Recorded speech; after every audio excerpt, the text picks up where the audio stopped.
ప్రజల్లో తనకొస్తున్న చెడ్డ పేరుని డైవర్ట్ చేయడానికి డైవర్షన్ పాలిటిక్స్ లో ఈ రోజు వెంకటేశ్వర స్వామిని కూడా చంద్రబాబు నాయుడు గారు వదలలేదనేది మనకు స్పష్టంగా కనిపిస్తోంది. ఎందుకంటే ఆయనకి ఎప్పుడు అలవాటు, ఎప్పుడెప్పుడు ఆయనకి చెడ్డ పేరు వస్తుందో అప్పుడు ఏదో ఒక ఇష్యూని ఆయనే క్రియేట్ చేస్తాడు. దాన్ని తన వర్గీయులతో పబ్లిసిటీ చేయటం, దాని మీద డిస్కషన్ చేసి ఎదుటి వాళ్ళ మీద నిందలు వేయటం ఆయనకు అలవాటే. కానీ ఈ రోజు మీరు చూస్తే సాక్షాత్తు టీటీడీలో తిరుమల లడ్డూ మీద ఇంత దిగజారుడుతనంగా చంద్రబాబు నాయుడు గారు మాట్లాడతారని ఎవరు ఎక్స్పెక్ట్ చేయలేదు. ఈ రోజు ఆయన మాట్లాడాక ప్రతి ఒక్కరు కూడా చీకొట్టడం మనం గమనిస్తూనే ఉన్నాం. ఎందుకంటే సాక్షాత్తు చంద్రబాబు నాయుడు గారి కొడుకే చెప్పాడు టీటీడీలో ముఖ్యమంత్రికి ఎటువంటి సంబంధం ఉండదు అని. అలాంటప్పుడు జగన్మోహన్ రెడ్డి గారు ఏదో దగ్గరుండి తిరుపతి లడ్డూలో యానిమల్ ఫ్యాట్ ని మిక్స్ చేయించినట్టుగా ఆయన ఈరోజు ఆరోపించడం ఎంతవరకు సబబని నేను అడుగుతున్నాను. ఒక్కసారి మీరు గమనించండి, చంద్రబాబు నాయుడు గారు ముఖ్యమంత్రి అయిన తర్వాత జూన్ 21వ తేదీ ఈవోగా శ్యామలరావు గారు మరి అక్కడికి రావడం జరిగింది.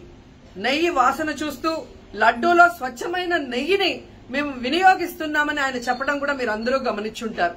జూలై 6వ తేదీ 12వ తేదీ 2 సార్లు ట్యాంకర్లది టెస్ట్ చేయడం జరిగింది. అందులో వెజిటబుల్ ఫ్యాట్ మిక్స్ అయింది కాబట్టి దాన్ని రిజెక్ట్ చేశాము, దాన్ని వాడలేదు అని శ్యామలరావు గారు చెప్పడం మనం అందరం కూడా గమనించాం.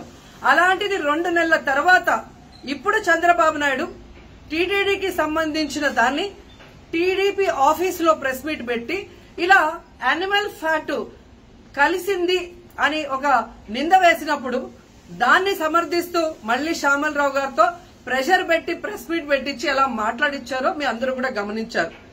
సాక్షాత్తు నారా లోకేష్ గారే చెప్పారు టీటీడీతో ముఖ్యమంత్రికి సంబంధం లేదు అని. అలాంటప్పుడు జగన్ గారి మీద ఎలా నిందలేస్తారని నేను అడుగుతున్నా. ఈరోజు మీ ప్రభుత్వంలో మీ ఈవో ఉండగా మీరు టెస్టింగ్ చేసిన మిల్క్ లో వెజిటబుల్ ఫ్యాటా ఇంకో ఫ్యాటా ఉంటే దానికి బాధ్యత ఎవరు? శ్యామలరావు గారా, లేదా ప్రభుత్వంలో ఉన్న చంద్రబాబు నాయుడు గారా, లేదా ఎవరు టీటీడీ బోర్డులో ఉన్న మెంబర్సా? సో ఇది ఒకసారి మనం ఆలోచించాల్సిన విషయం. అంటే ఈవో గారు తాను జాయిన్ అయినప్పుడు ఏం చెప్పాడు, ఈ రోజు చంద్రబాబు నాయుడు ప్రెషర్ పెట్టాక ఏం చెప్పాడు అనేది భక్తులందరూ కూడా గమనించాల్సిన విషయం. రెండవది మీరు చూస్తే చంద్రబాబు నాయుడు డైవర్షన్ పాలిటిక్స్ ఎప్పుడూ చేస్తుంటారు. అలాగే ఈ రోజు ఆ తిరుమల కొండ మీదకి జగనన్న అధికారంలో ఉన్నప్పుడు మోడీ గారు వచ్చారు, అమిత్ షా గారు వచ్చారు, ఎక్స్ సీజే రమణ గారు వచ్చారు, ప్రెసెంట్ సీజే గారు వచ్చారు. అంతెందుకు చంద్రబాబు నాయుడు ఫ్యామిలీతో సహా వెళ్లాడు, పవన్ కళ్యాణ్ గారు వెళ్లారు. లడ్డూలో ఏ మాత్రం రుచి తేడా ఉంటే ఆ రోజే వాళ్ళు కంప్లైంట్లు ఇచ్చుంటారుగా, ఎందుకు కంప్లైంట్లు ఇవ్వలేదు? ఇప్పుడు ఆ 5 సంవత్సరాల్లో ఏదో జరిగిందని నింద వేయటానికి ఈ రోజు టీటీడీని ఎంచుకొని తిరుమల తిరుపతి దేవస్థాన ప్రతిష్టను దిగజార్చడం ఎంతవరకు కరెక్ట్ అని భక్తులందరూ కూడా ఒకసారి ఆలోచించాల్సిన అవసరం ఉంది. అండ్ మూడోది, ఈ రోజు ఎవరైతే బీజేపీ నాయకులు కూడా మాట్లాడుతున్నారో వాళ్ళని నేను అడుగుతున్నా, ఇదే టీటీడీ బోర్డులో మెంబర్లుగా బీజేపీకి సంబంధించిన వాళ్ళు ఉన్నారు. మరి ఆ రోజు తప్పు జరిగితే వీళ్ళందరూ ఎందుకు మోడీ గారికి అమిత్ షాకి ఇన్ఫార్మ్ చేయలేదు, ఎందుకు దీని మీద చర్యలు చేపట్టలేదు అనేది నేను అడుగుతున్నా. అలాగే ఈరోజు తెలుగుదేశం పార్టీ అధికార పార్టీలో ఉన్న వేమిరెడ్డి ప్రశాంతి గారు ఆ 5 సంవత్సరాల కాలంలో ఈ పర్చేసింగ్ కమిటీలో 5 సంవత్సరాలు ఉన్నారు. అలాగే ఇప్పుడు మంత్రిగా ఉన్న పార్థసారథి గారు కూడా పర్చేసింగ్ కమిటీలో ఉన్నారు. మరి వాళ్ళని విచారించండి, ఆ బోర్డు మెంబర్లందరినీ బయటకు వచ్చి మాట్లాడమని చెప్పండి, తప్పు జరిగిందా లేదా.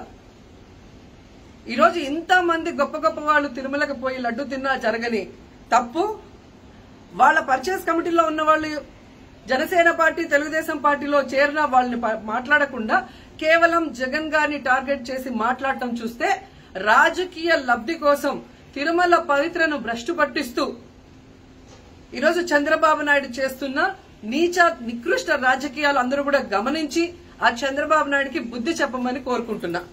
ఇక ఫైనల్ గా తనని ఎవరూ నమ్మరు అనుకున్నప్పుడు పవన్ కళ్యాణ్ గారిని ఫ్రేమ్ లోకి తీసుకురావడం చూస్తున్నాం.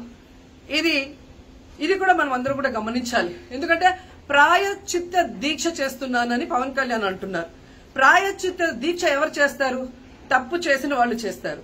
అంటే చంద్రబాబు నాయుడు తప్పు చేశాడు, ఇది అబద్ధం, ఈ లడ్డూలో కల్తీ జరగలేదు, ఇది నాకెక్కడొచ్చి ఆ పాపం చుట్టుకుంటుందన్న భయంతో పవన్ కళ్యాణ్ ప్రాయశ్చిత్త దీక్ష చేస్తున్నారనేది ఈ రోజు మా అందరికీ అర్థమవుతున్న విషయం.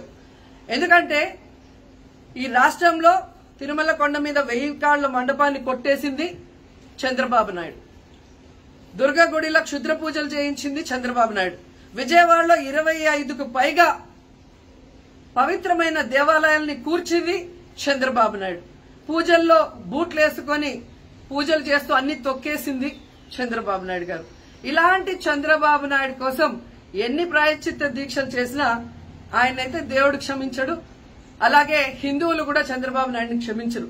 ఆ పాపం నుంచి తప్పించుకోవడానికి పవన్ కళ్యాణ్ చేస్తున్న ఈ 11 రోజుల ప్రాయశ్చిత్త దీక్ష పవన్ కళ్యాణ్కి మాత్రమే పనికొస్తుంది. కాబట్టి ఇకనైనా తిరుమల తిరుపతి దేవస్థానాన్ని అడ్డం పెట్టుకుని జగనన్న మీద దుమ్మెత్తి పోసే కార్యక్రమాల్లో ప్రతిష్టగా దిగజారిస్తే తిరుపతి అమ్మాయిగా నేను ఊరుకునేది లేదని కూడా ఈ సందర్భంగా తెలియజేసుకుంటున్నాను.